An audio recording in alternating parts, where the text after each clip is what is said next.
Discuss the marginalised groups, कि कौन लोग हैं जिन्हें हम मार्जिनलाइज्ड कॉल करते हैं। Schedule caste and schedule tribes, आपने ये बहुत बार सुना होगा, ठीक है। In our constitution the Dalits and Adivasis are listed as schedule caste and schedule tribes, वो लोग जिन्हें हम हिस्ट्री में शूद्र कहते थे, सबसे डाउन क्लास जो सबको सर्व करती थी। After that they were called Dalits, और गांधी जी ने उनको हरिजन का नेम दिया था। ओके, तो ये लोग, इन्हें हमारे कॉन्स्टिट्यूशन में क्या नेम दिया गया है? हमारे कॉन्स्टिट्यूशन में they are called schedule caste. Okay, and the people those lived in forest, जो सोसाइटी से बहुत दूर फॉरेस्ट एरिया में रहते थे, जो सोसाइटी में इंक्लूड ना होने के कारण बैकवर्ड रह गए, उन कम्युनिटीज़ को, उन ट्राइबल कम्युनिटीज़ को हमारे कॉन्स्टिट्यूशन ने शेड्यूल्ड ट्राइब्स का नेम दिया है। Okay, our constitution framers realized that the development of India was possible only if all sections of society were uplifted. अगर घर में या अपने आसपास के एरिया में एक भी ऐसा पर्सन हो जो पुअर होगा या जिसे जो एजुकेटेड नहीं होगा, जिसे चीज़ों का पता नहीं होगा, तो क्या होगा? हमारा एरिया डेवलप नहीं हो सकता, ठीक है। तो same with the country. Okay, तो कंट्री में, हमारी कंट्री की डेवलपमेंट के लिए it is necessary that every person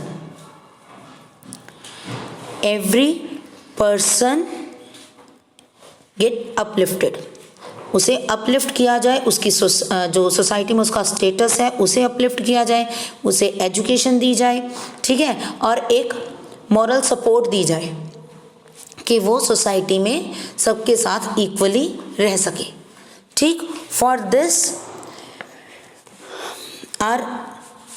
in our constitution we have given so many provisions to them, ठीक है। और इन लोगों को अनटचेबल्स कहा जाता था, शेड्यूल कास्ट को, ठीक। और इनमें कौन कौन आते थे? Leather workers, scavengers, tanners, cobblers, agricultural labours, ठीक है। They were discriminated and exploited by the so called higher caste. We have discussed it before के हायर कास्ट हमेशा से लोअर कास्ट को डिस्क्रिमिनेट करती आई है, डोमिनेट करती आई है, एक्सप्लॉयट करती आई है। Okay, and here is the picture of Adivasis. हमें इसी तरह के आदिवासी पता है कि हाँ, उन्होंने बड़े कलरफुल से क्लोथ्स पहने होते हैं, ठीक है, और फैदर्स के साथ और ज्वेलरी के साथ देवर जस्ट डेकोरेटेड देमसेल्व्स, और उन्होंने बहुत अच्छे ऑर्नामेंट्स वियर किए होते हैं, ठीक। We just know all this things about the Adivasis. हमें इतना ही पता है आदिवासीज के बारे में जितना हमें फिल्म में दिखाया गया या जितनी बुक्स में लिखा गया जो हमें पता है। Our knowledge is very much limited about the Adivasis. We are ignorant about their life, their sufferings and their contribution in enriching India's diverse culture and heritage. Adivasis nowadays they are losing their identity, क्योंकि अब सभी educate होते जा रहे हैं तो वो modern society की तरफ आते जा रहे हैं। तो ये एक ड्रॉबैक रहा कि जो हमारे आदिवासी हैं उनकी जो पहचान थी, जो आइडेंटिटी थी, वो खत्म होती जा रही है।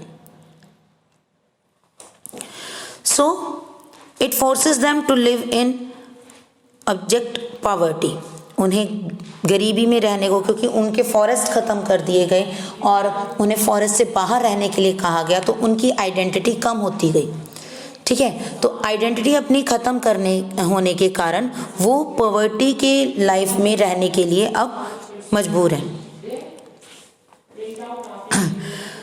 The forest in which the Adivasis lived were taken away from them in the name of development during the British period. As a result, they became landless and homeless.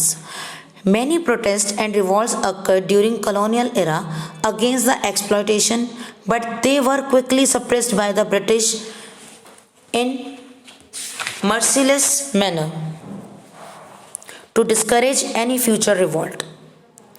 Okay तो ये ब्रिटिश टाइम पीरियड से ही चलता आ रहा है कि उन्हें discrimination उनको साथ की गई और उन्हें डोमिनेट किया गया, उनके रिवॉल्ट्स को सप्रेस किया गया। ओके तो इन सब का रिजल्ट क्या हुआ?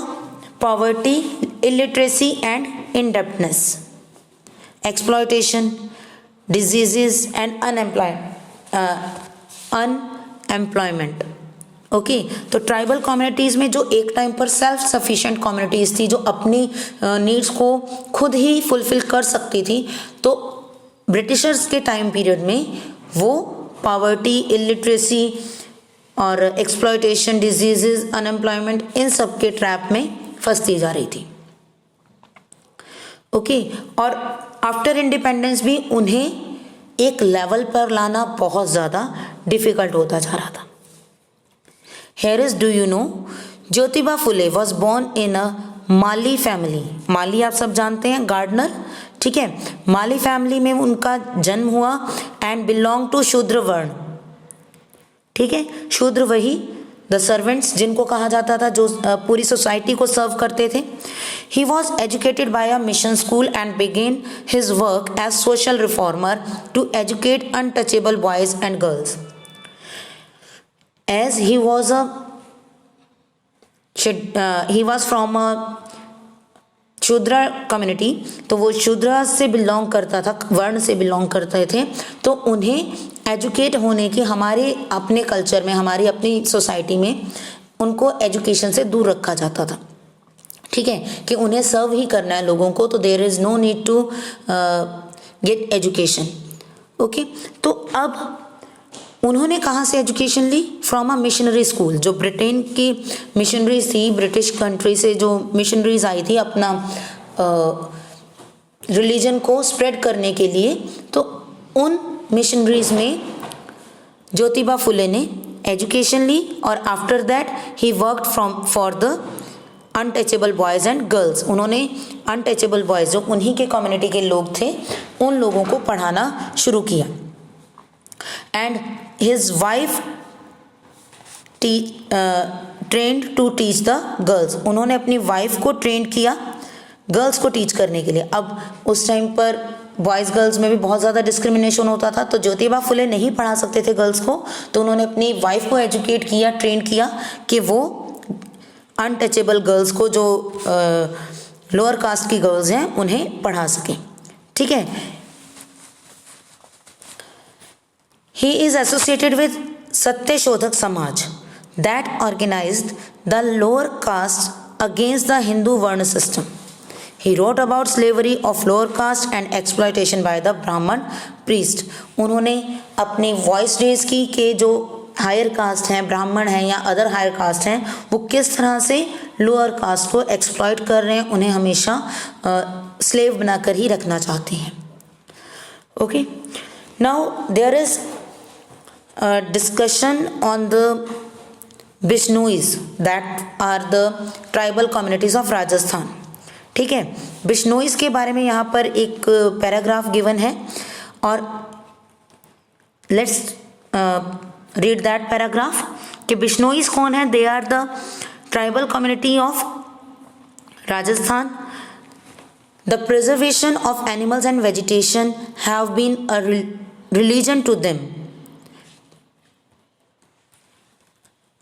एनिमल्स को, बर्ड्स को, फॉरेस्ट को सेव करना, ये उनका एक रिलीजन बन चुका है। Okay their spiritual mentor Jambeshwar ji formulated 29 tenets. 20 नोई 29, ठीक है। 29 टेनेट्स थे उनके पास, जम्बेश्वर जी के पास, और इन्हीं से उनका नेम बना Bishnoi. The tenets are related to personal hygiene, maintaining good basic health, healthy social behavior and worship of God। इन सबको किससे रिलेट किया गया था कि पर्सनल हाइजीन होना चाहिए, अच्छी हेल्थ होनी चाहिए आपके पास, आपका जो सोशल बिहेवियर है कि आप सबके साथ इक्वली बिहेव करो, किसी की डिसरिस्पेक्ट मत करो, तो इस तरह का हेल्दी सोशल बिहेवियर होना चाहिए और आप गॉड को वर्शिप करते हो। 8 tenets direct them to preserve biodiversity and encourage good animal husbandry। जो बाकी के 8 थे उन लोगों ने क्या किया कि बायोडाइवर्सिटी को प्रिजर्व करना, different type of animals, different type of plants, ठीक है, बर्ड्स, इन सब को प्रिजर्व किया जाए और एक अच्छी एनिमल हस्बेंड्री को एनकरेज किया जाए कि एनिमल्स को पाला जाए, उन्हें सिक्योर किया जाए, उनके लिए प्रॉपरली मेडिसिन्स प्रोवाइड की जाए। तो इन सब चीज़ों में बिश्नोईज जो हैं वो अपना फेथ रखते हैं। Okay, their religion bans animal killing, felling green trees and direct them to protect life in all forms। उनके रिलीजन में एनिमल्स को किल करना और ट्रीज को कट करना ये सब बैन किया गया है, ठीक है। उनका प्रॉपर वर्क क्या है, उनका रिलीजन क्या है, to protect life in all forms, जिस भी किस्म की लाइफ है, चाहे वो स्मॉल इंसेक्ट्स हैं या बिग ट्रीज हैं या ह्यूमन बींग्स हैं या एनिमल्स हैं, हर तरह की लाइफ को प्रोटेक्ट करना ही उनका रिलीजन है।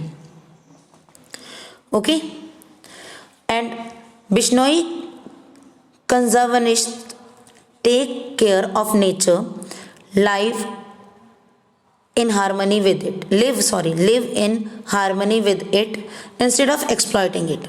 They have contributed more to environment and wildlife protection than the entire country put together।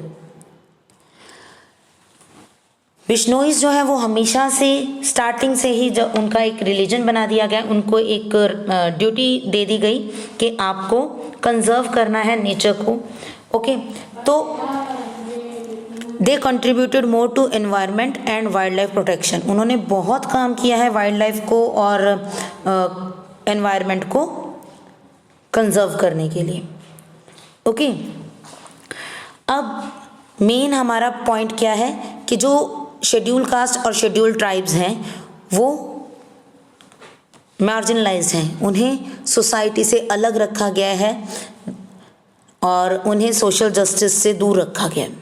Okay, तो for giving them social justice our government has launched many schemes for their welfare, ठीक है, बहुत सी schemes reservation की गई उनके लिए society में हर तरह से, whether it is educational institute और फॉर जॉब्स, ठीक, हर तरह के एरिया में उन्हें रिजर्वेशन दिया गया है, उन्हें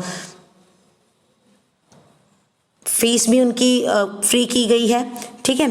तो इस तरह से उनको हर एरिया में हेल्प की गई है कि वो अपना स्टेटस अप कर सकें। बट प्रॉब्लम इज़ दैट कि ये सारी स्कीम्स जो हैं वो हर एरिया में प्रॉपरली इम्प्लीमेंट नहीं की गई। These schemes provide more money making opportunities to the rich and higher caste, and Adivasi have mostly been given option to manual labor only। ये जो स्कीम्स हैं उनका रिजल्ट क्या निकला कि जो रिच पर्सन थे, जो हायर लेवल के पर्सन थे, उन्हीं के पास उन स्कीम्स का बेनिफिट गया और ट्राइबल कम्युनिटीज़ और जो शेड्यूल कास्ट थे वो अभी भी मैनुअल लेबर की तरह ही अपनी लाइफ को स्पेंड कर रहे हैं। As a result of the exploitation, many a times the resentment has surfaced in the form of protest or revolts against higher caste, landlords and colonial power, but they were quickly suppressed in merciless manner to teach others not to raise their heads against the tyranny of powerful class ever again. Some brave men still had the courage to stand against the system to improve the lot of people like them। बहुत से areas में condition better हो चुकी है, but there are some areas in our country जहाँ पर अभी भी जो लोअर कास्ट हैं, we can say schedule caste और शेड्यूल ट्राइब्स हैं, उनके साथ एक्सप्लॉयटेशन किया जाता है और अगर वो वॉइस रेज करते हैं तो उन्हें ब्रूटली सप्रेस कर दिया जाता है, बहुत उनके साथ मिसबिहेव किए जाते हैं, उन्हें बहुत तंग किया जाता है, ठीक है। और ये सब क्यों किया जाता है? To teach others not to raise their voice, दूसरों को टीच करने के लिए कि अगर हम किसी एक को टीच कर देते हैं इस तरह से, उसके साथ ब्रूटली हम बिहेव करेंगे, मर्सीलेस मैनर से हम बात करेंगे, तो बाकी सबको भी ये लेसन मिलेगा कि हायर क्लास के आगे या जो हाई लेवल के लोग हैं उनके आगे बात नहीं करनी है, उनके आगे वॉइस रेज नहीं करना है, ठीक है। But still there are some men who had courage to stand against the system। अभी भी ऐसे लोग हैं जो सिस्टम के अगेंस्ट खड़े होना जानते हैं, जो सिस्टम को दिखा रहे हैं कि वो गलत हैं। But the efforts of few reformers and governmental agencies have failed to make much difference, and the exploitation of scheduled caste, scheduled tribe continues. The plans of development and progress of SC/STs have not given the desired result due to failure of implementation of policies and lack of coordination among different agencies।